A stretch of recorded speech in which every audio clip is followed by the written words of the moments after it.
کسی نے پوچھا سسر کے برے خیالات ہوں تو زوجہ کیا کرے؟ میرے دوست کی بہن کو یہ خدشہ ہے کہ ان کے سسر کی نظریں ٹھیک نہیں ہیں اور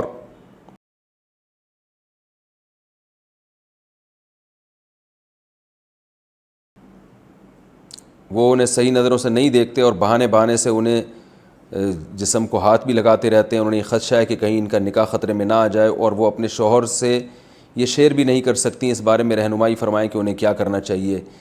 یہ کسی صاحب نے کراچی سے پوچھا ہے, میں ان کا نام نہیں لے رہا. مسئلہ تو بہرحال حیا کے خلاف ہے, لیکن آج جو کچھ آج کل انٹرنیٹ پر جس طرح کی بیہودگی پھیلائی جا رہی ہے نا, اس سے لوگوں میں درندگی پھیل رہی ہے. تو دیکھیں بعض دفعہ تو بہو کو بلا وجہ وہم بھی ہو جاتا ہے اپنے سسر کے بارے میں. بعض عورتیں وہمی ہوتی ہیں, وہ بلا وجہ الزامات لگا رہی ہوتی ہیں پاک دامن مردوں پہ. ان کو ویسے ہی ہر آدمی ایسا لگتا ہے جیسے مجھے غلط نظروں سے ہی دیکھ رہا ہے. یہ میں نے اپنی زندگی میں کچھ ایسی خواتین دیکھی ہیں جن کو یہ وہم کی بیماری ہوتی ہے, وہ اچھے مردوں پہ تہمتیں لگا رہی ہوتی ہیں. تو لیکن بعض دفعہ حقیقت بھی ہوتی ہے, ایسا نہیں ہے کہ ایسی ساری خواتین, ظاہر ہے بہت سی صحیح بھی ہوتی ہیں, وہ ان کو کوئی وہم نہیں ہوتا اور مردوں کی نظریں غلط ہوتی ہیں. تو اگر واقعی سسر کی نظریں غلط ہیں, خاتون کو وہم نہیں ہے, اور سسر جو ہے نا وہ بری سوچ کے حامل ہیں اور وہ غلط نظروں سے دیکھتے ہیں, اور انہوں نے بتایا کہ بہو کی باڈی کو ٹچ بھی کر لیتے ہیں, تو ایسی صورت میں بہو پر لازم ہے کہ اپنے شوہر کو بتائے کہ فوراً مجھے الگ گھر لے کے دیں, مجھے سسر کے ساتھ نہیں رہنا. اس کی وجہ یہ ہے کہ بہت سے فقہا کے نزدیک سسر اور بہو میں اگر فزیکلی کوئی ریلیشن سیکشول ہو جائے, چاہے وہ زنا تک نوبت نہ بھی آئے, تو بھی بعض صورتوں میں, ہر صورت میں نہیں, بعض صورتوں میں یہ بہو اپنے شوہر پہ ہمیشہ کے لیے حرام ہو جاتی ہے. وہ صورتیں کیا ہیں؟ اللہ نہ کرے کسی کے ساتھ ایسا ہو جائے تو کسی قریبی دارالافتاء سے, کسی بڑے مفتی سے اس وقت پوری صورتحال بتا کر ریٹن میں فتویٰ لیا جائے یا زبانی فتویٰ لیا جائے. ایسے عمومی طور پر جواب نہیں دیا جا سکتا ان مسائل کا, کیونکہ اس میں بہت ساری پیچیدگیاں ہیں, کیا ہوا, کیسے ہوا, یہ تو ظاہر ہے کوئی مفتی پورے حالات سنے گا تو وہ بتائے گا.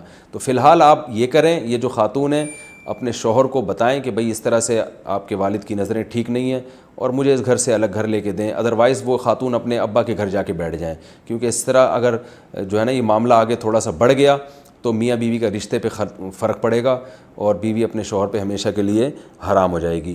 تو اس لیے اس میں احتیاط کی ضرورت ہے, اس میں شرمانا نہیں چاہیے. اور ایسے جو سسر ہیں ان کو بھی خدا کے عذاب سے ڈرنا چاہیے کہ بہو جو ہے وہ بیٹیوں کی طرح ہوتی ہے.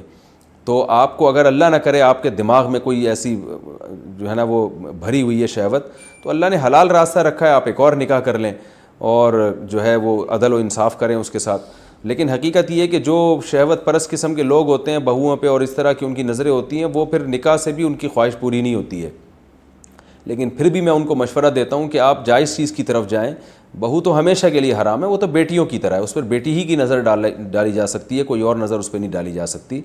تو لیکن یہ کہ بہرحال یہ اسلام کا ایک حکم ہے کہ جب وہ اللہ نے اس کو بہو کو سسر کی بیٹی بنا دیا تو بس پھر اب مرد جو ہے نا ایسی عورت سے ریلیشن قائم اگر کرے گا.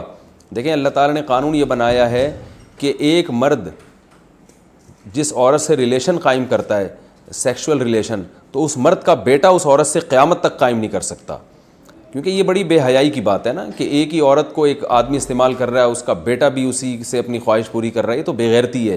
تو اس لیے اسلام نے کہا ہے کہ تبھی قرآن میں آتا ہے کہ تمہاری جو بیویاں ہیں نا, جب تم ان سے قریب جاؤ تو ان بیویوں کی پہلے شوہر سے اگر کوئی بیٹی ہے تو اب تم قیامت تک ان سے نکاح نہیں کر سکتے.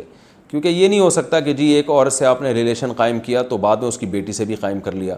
تو ایک عورت سے ایک مرد نے ریلیشن قائم کیا, اس کا بیٹا بھی قائم کر رہا ہے, تو بیٹے نے چونکہ اس خاتون سے ریلیشن قائم کر لیا ہے, اب اس کا باپ اگر قائم کرے گا تو یہ باپ پہ تو ویسے ہی حرام تھی, بیٹے پر بھی حرام ہو جائے گی. تو اس لیے ان معاملے میں اسلام نے بڑی حساسیت رکھی ہے ایک خاندانی نظام کو بچانے کے لیے, فیملی سسٹم کو بچانے کے لیے, فیملی سسٹم کو پاکیزہ بنانے کے لیے. اس لیے اگر کسی خاتون کے ساتھ ایسا ہو رہا ہے تو وہ اپنے سسر کو اپنے قریب نہ آنے دے. ویسے بھی یہ غیرت کے خلاف ہے, سسر باپ کی جگہ تو ہوتا ہے, لیکن سسر کو یہ اجازت نہیں ہے کہ بہو کی باڈی سے اپنے جسم کو ٹچ کرے, اپنے ہاتھ کو ٹچ کرے. بلکہ علماء نے یہاں تک بیان کیا بس بہو کے سر پہ آپ پیار کرنے کے لیے ہاتھ رکھ سکتے ہیں, اس سے آگے آپ کو جانے کی اجازت نہیں ہے. اس سے مصافحہ کرنے کی بھی کم از کم اس زمانے میں تو بالکل اجازت نہیں ہے.